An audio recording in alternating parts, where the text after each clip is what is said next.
Now, before anyone starts cursing at me regarding this report, I just want to say this. I am saying it based on my research and my experience. You don't have to follow it, but this is my opinion. Alright?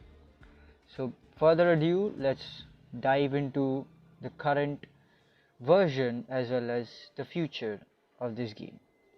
Now, before we move on, I just want to say this. Version 1.1 is looking really good in terms of story mode, in terms of gaming experience. Like, we are getting 4 new environments in Belobog, which will be good if we get a huge amount of like pulls or something, which is not in our case because it's not Genshin Impact overall. But yeah, event wise it's really good because we are getting 10 free polls, we are going to get a free light cone, few more other events, and also events where we will get double the rewards, like for ornaments and then for your traces and all. So that will be good because getting resources in this game is really tough, and I am AR55, or here in this case Trailblaze level 55, so it's not going to be that great for me.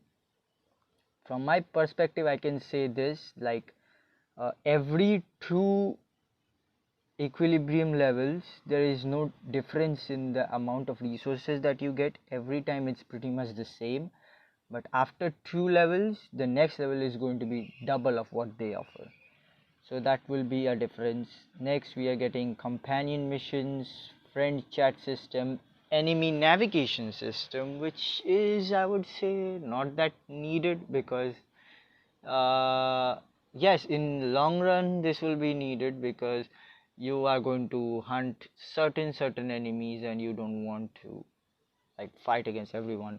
Then the lost trotter is coming, which is also good because these small pig creatures, they give you a lot of stuff in return when you kill them, and this is going to be a good thing.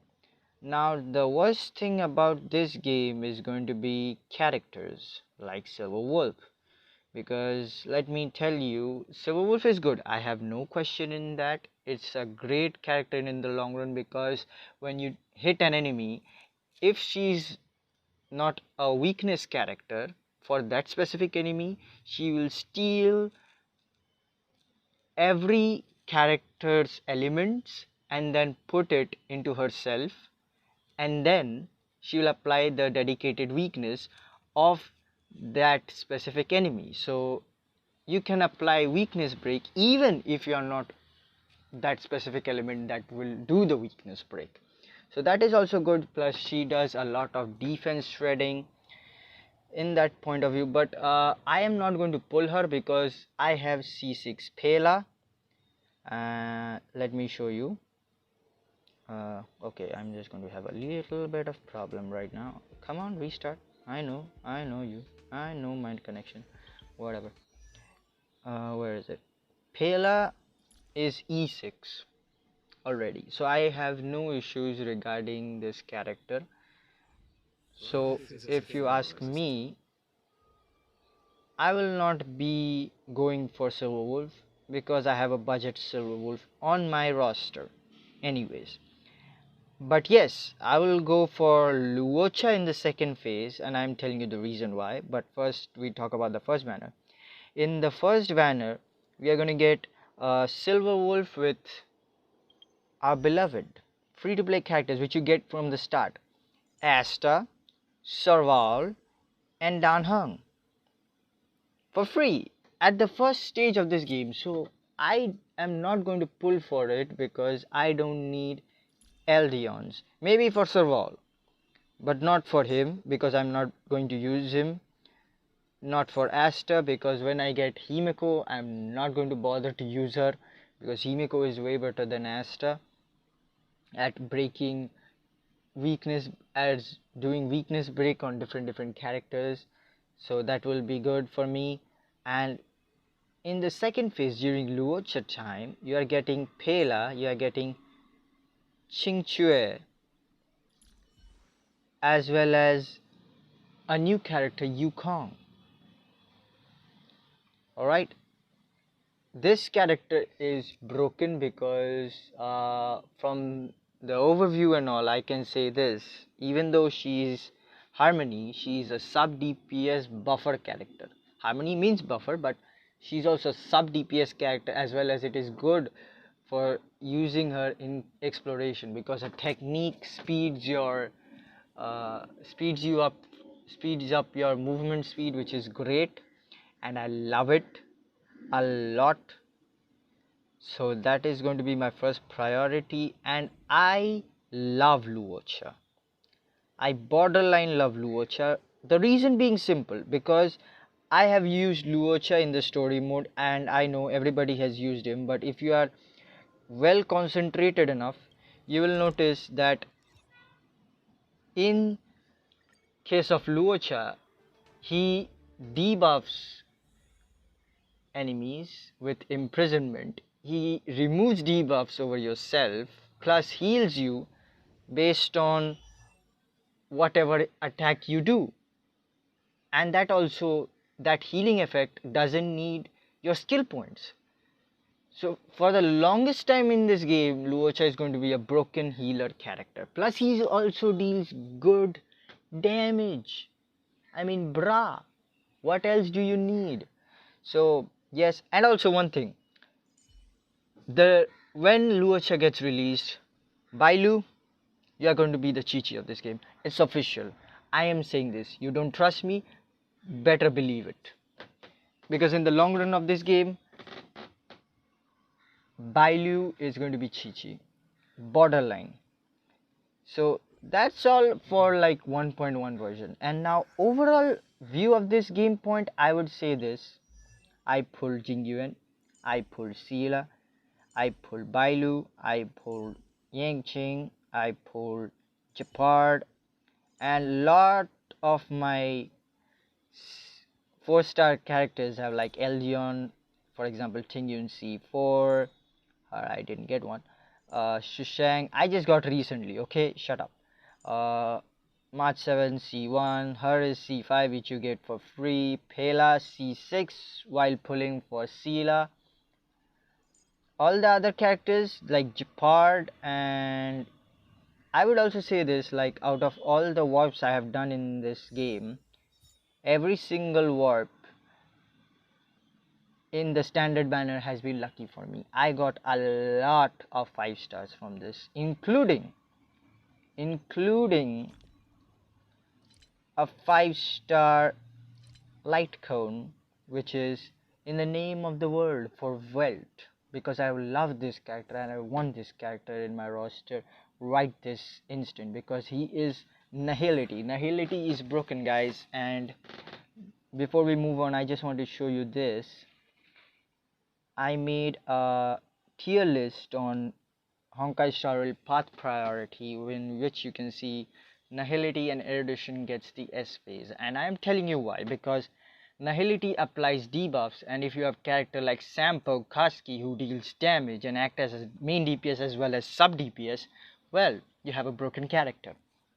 As for Erudition, you are doing AoE, man. What else do you need? You have Saval, you will have Jingyuan, you will have Himeko. These guys hit. Same goes with Qingque. Qingque is a quantum erudition character, so hell yeah. Now I have put at A rank I have put Hunt, Abundance and Destruction. Why? Because not every character in the Hunt is like Sila, where you can do 4 consecutive attacks if you have her alt ready. And in Abundance I did this because it removes debuffs, and if there are characters like Bailu which revives your teammate, then it's good. And LUOCHA is coming, so it's going to be busted. And as for Destruction, I would say best example is Hook. If you don't have a pyro character and if you have good enough materials to build her, build her. She's really good. For B and C, I've put harmony and preservation. Harmony, yes, I'm going to hear a lot of people saying, oh, what about Bronya? Well, Bronya, yes, she's a godly unit. She does buffs. Plus, we are going to get Yukong, which is going to be a sub DPS harmony character. No questions about that. But, and hear me out, does it deal damage? If I'm facing multiple characters in the long run, I can't defeat characters. I need characters like which have nihility path, which has erudition path, like Jingyuan, like Himeko, which will destroy every single enemy. So I need that. And in case of preservation and borderline, yes, Japard is a good unit, but I want a godly unit like Zhongli level. If I get a character like Zhongli level, I am indestructible.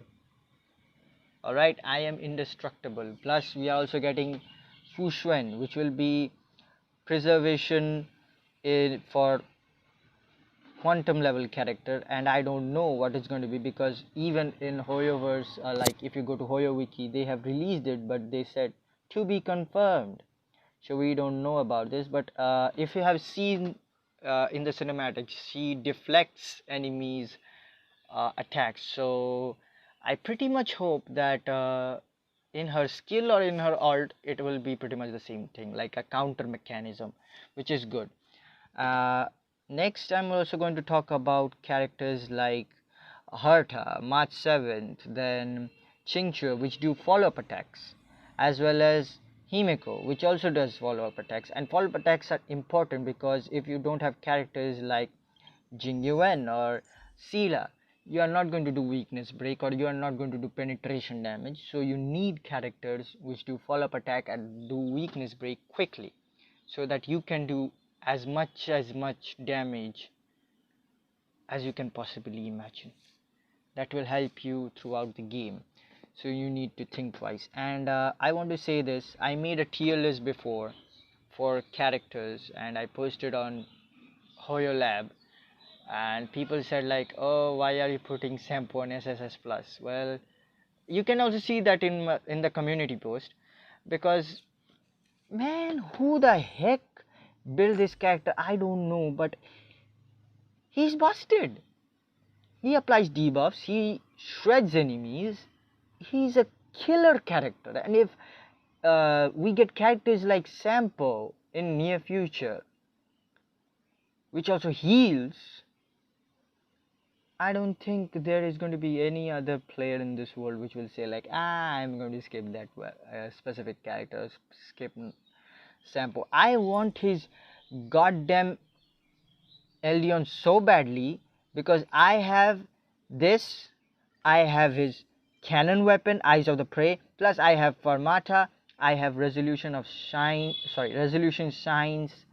as Pearls of Sweat, which gives like ensnarement. Then for Fermata, break effect with damage bonus for wind shear, and for his cannon weapon does effective hit rate by 20%. Okay, right? 20%, that's huge. That's huge, and I want it. Plus, I want characters like, specifically, my first and only importance is Welt, because he's nihility, he is imaginary, and he does imprisonment, and it's quite good to use. I love this character borderline. I don't want her, I don't want her, I don't want any of them. I just want borderline Welt. And I'm saying you this right now, if I lose 50-50 on LUOCHA banner, I just borderline hope it's Welt, because man, I will be pissed. It's going to be worthless for me at that point. Like, why the heck did I pull for this character then? Because if I get LUOCHA, good, I have no complaints, because in near future I'm going to get this character anyways, because as you can see, my progress is 127. Now you're going to say more people have huge progress on it. Well, I did 40 pulls on the beginner warp wish event. As you can see, I don't have it, and from there I got Japard, which is a guaranteed. So yes, I'm not going to think about it, but overall I can say you this, and this is my final and the most important tip. Every single character is great in their own rights, so it will be difficult for you to invest.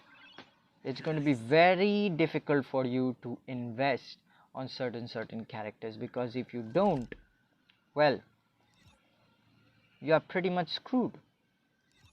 There's nothing in this world that can save you from utter destruction, because every single character matters, whether it be Jingyuan, whether it be Sealer, and also those people who are saying like Jingyuan is bad, first build him, then talk. Okay, I have the best 4-star Genesis Repose light cone on him. Some people I see use breakfast, but it is better because, well, I get 20% attack. I don't have to stack it. I'm getting 20% right off the bat, and I am also getting a crit damage bonus by 30% if I defeat a character, which is universal.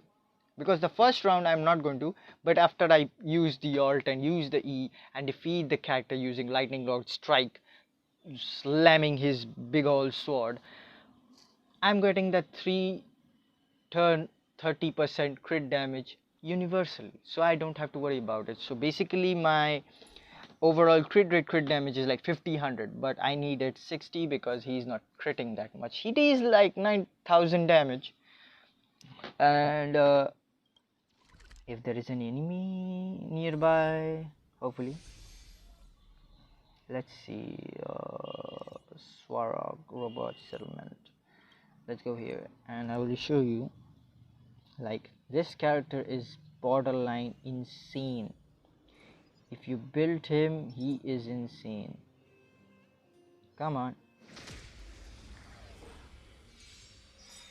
Now, as you can see, I have no buffs on anyone. Okay, now hit, and I hit.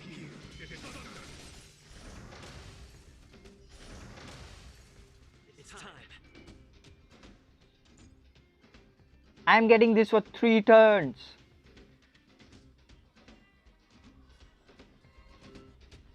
So I'm not going to. Yes, hit me, hit me, hit me, hit me. Well, he is dead already. Whatever. But yes. Yes, but I know that, Jingyuan, shut up.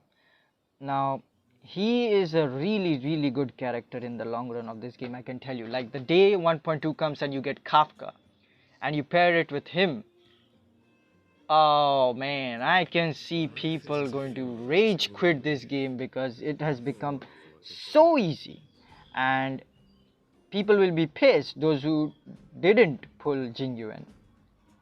So joke's on you who didn't pull on him. So congratulations on that.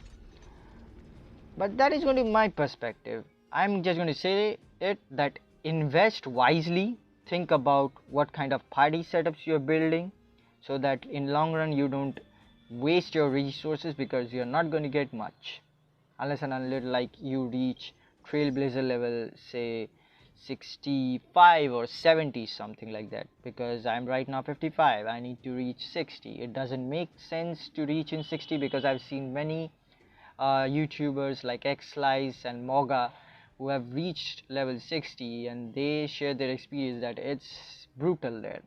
There is no difference. So 65 maybe different level, and 70 also maybe the same thing, but man, oh man, it's brutal. So overall I think that you should give prioritize. And also I'm going to say this, everything I say I have done research. As you can see, every single freaking character is leveled up to just certain point of level where I have tested them and I've seen they are really good on their own rights. So choosing a character is going to be very important for the long run of this game, and characters like March 7, Thirta and Qingque, those who do follow-up attacks, are very essential for this game. So think wisely while you go for it. I'm not going to use any experience books on these three because the current roster that I have, well, they destroy everything. Plus, I don't have even proper artifacts right now. I need to farm a lot of artifacts, and it's going to take a lot of time for me to farm artifacts. So overall, yes, we are going to have a lot of problems in the long run of this game, but I think by the end of version 1.1, everyone will pretty much be settled and they can focus on what to farm and what not to. Like right now, your first priority will be to farm up traces, to farm up experience, then go for artifacts. Like I will farm artifacts when I reach level 60 because that is a guaranteed. Like you are going to get 2 artifacts, that is pretty much guaranteed. So I am going to wait for it and I'm going to go in there. But no, not right now because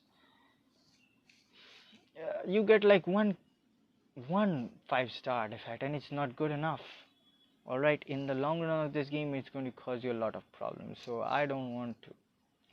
In other cases I will, but for this, hell no. Hell no. That's all for this video. Hope you guys like it. If you like it, please consider subscribing. It's free. It's gonna be fun for you to watch my content. Plus you can watch MTash reacting to my account. Also there are story mode playlist. If you want to see how the story mode engages from my point of view, you can see it. Yes, but before warning, sometimes I like have a problem where I see like, okay, I need to get that chest, so I don't care about the story quest and I go for the chest. Whatever. Hope you guys like this video. Consider subscribing. If you have any thoughts or if you want to share it, please share it down in the comments. I will read it down, and hope your journey is well ahead, trailblazers.